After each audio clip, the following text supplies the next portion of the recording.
Hello friends, welcome to my channel. कैसे हैं आप लोग? उम्मीद करता हूं आप सभी अच्छे होंगे और अपनी तैयारी बहुत ही अच्छी तरीके से कर रहे होंगे। देखिए, आपको पता है हम लोग 750 एमसीक्यूज की सीरीज जो है चला रहे हैं इस समय। ठीक है, तो हमारा ये 20वां पार्ट है 750 एमसीक्यूज की सीरीज का।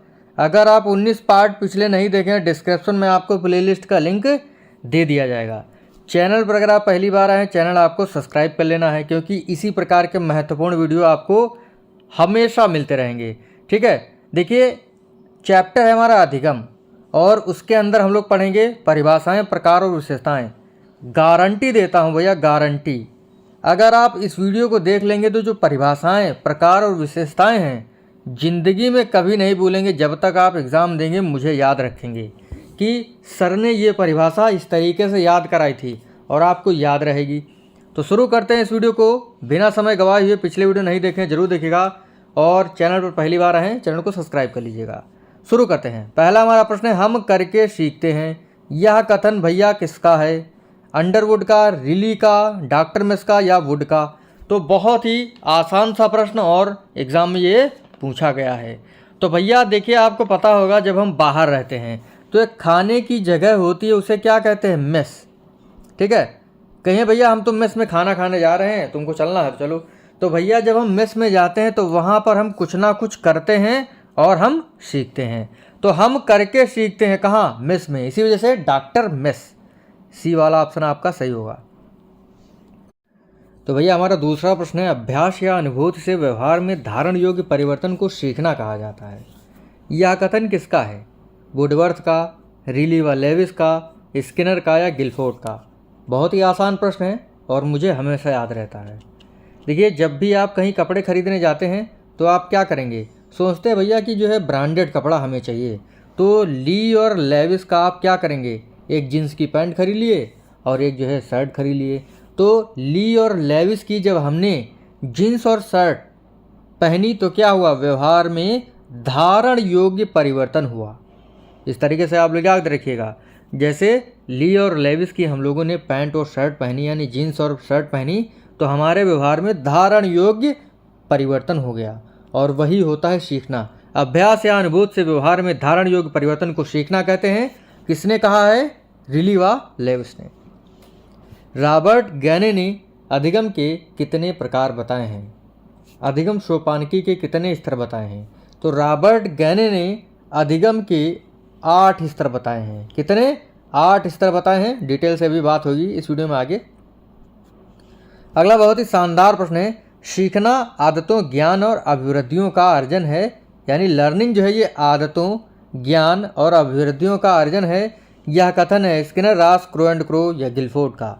तो भैया क्रो एंड क्रो का होगा। क्रो माने क्या होता है? कौवा। क्या होता है? कौवा।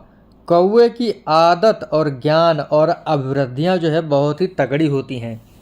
तो जैसे आता है सीखना आदतों, ज्ञान और अभिवृद्धियों का अर्जन है, किसका? क्रो एंड क्रो का होगा, नहीं यानी कौवे का होगा।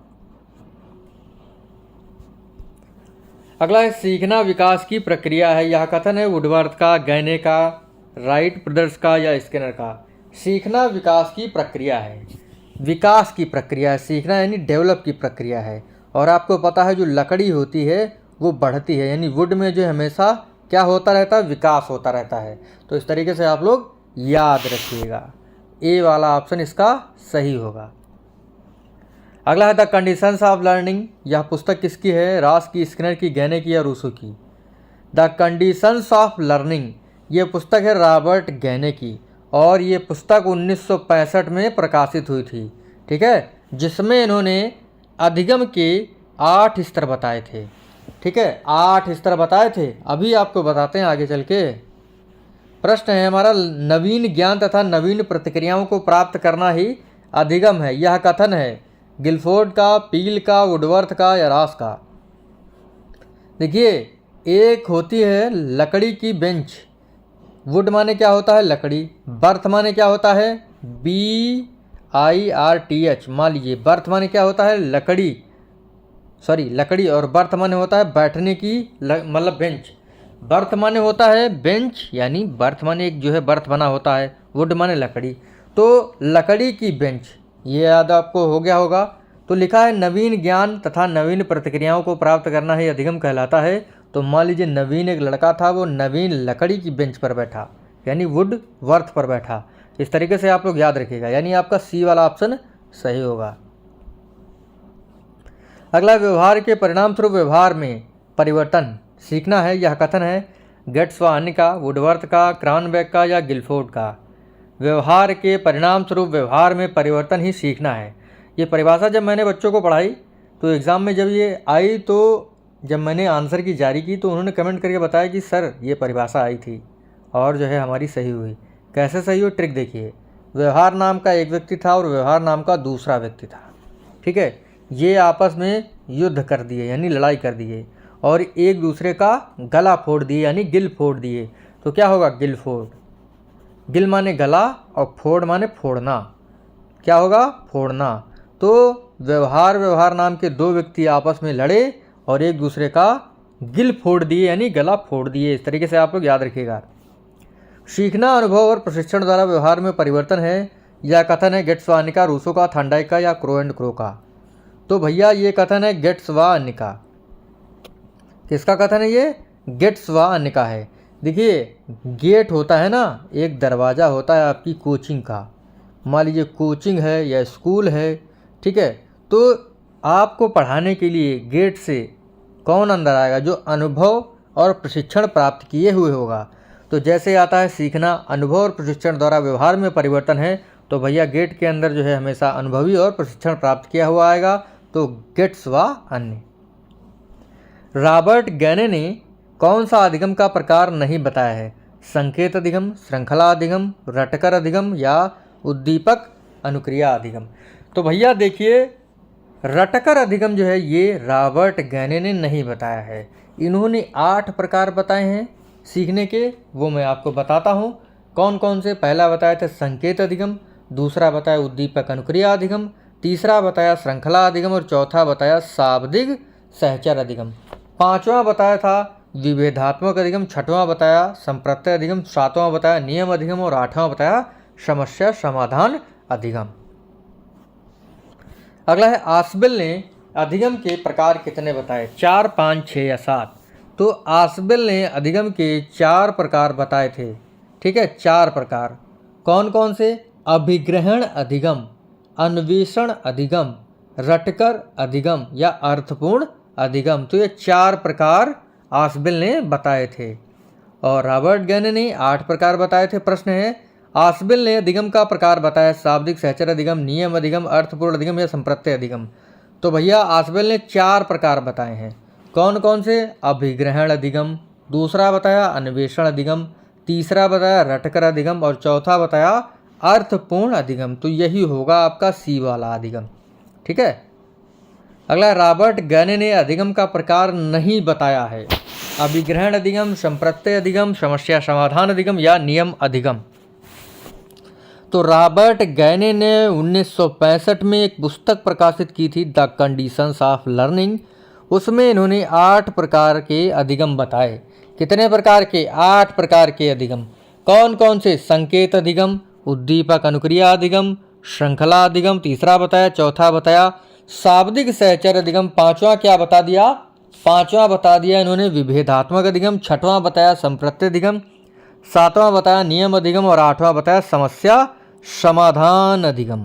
तो रॉबर्ट गैने ने अधिगम का प्रकार कौन सा नहीं बताया, अभिग्रहण अधिगम।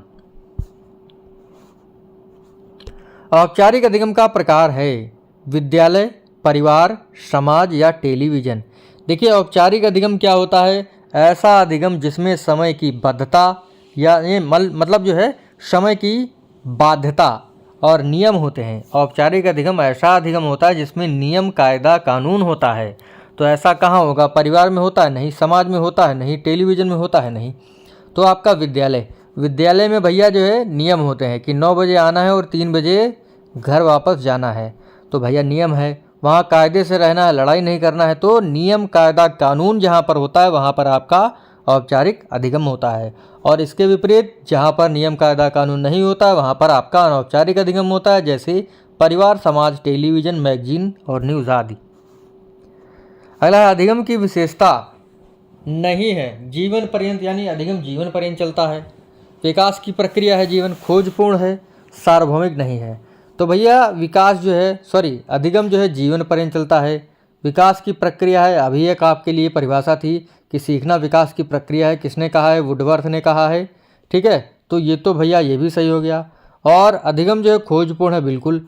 सार्वभौमिक ऐसा नहीं है। देखिए अधिगम जो होता है सार्वभौमिक होता है और सभी लोग अधिगम करते हैं, इसी वजह से आपका डी वाला ऑप्शन जो है प्रश्न के अनुसार सही होगा। अगला, अपने पर्यावरण में होने वाले परिवर्तनों के फलस्वरूप व्यक्ति में जो परिवर्तन होते हैं वह सीखना है।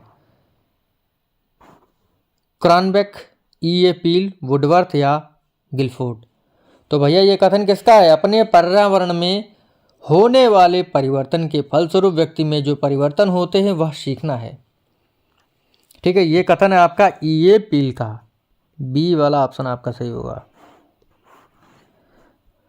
अगली बहुत ही महत्वपूर्ण परिभाषा है कि सीखना अनुभव के परिणाम स्वरूप व्यवहार में परिवर्तन है। क्रॉनबेक, गिलफोर्ड, पील या गिट्सवान। देखिए एक अनुभव नाम का लड़का है, ठीक है, उसका परिणाम इतना अच्छा आया कि आसपास के लोगों के कान बेक हो गए, यानी कान फट गए। ठीक है, तो इसी वजह से कान ब्रेक।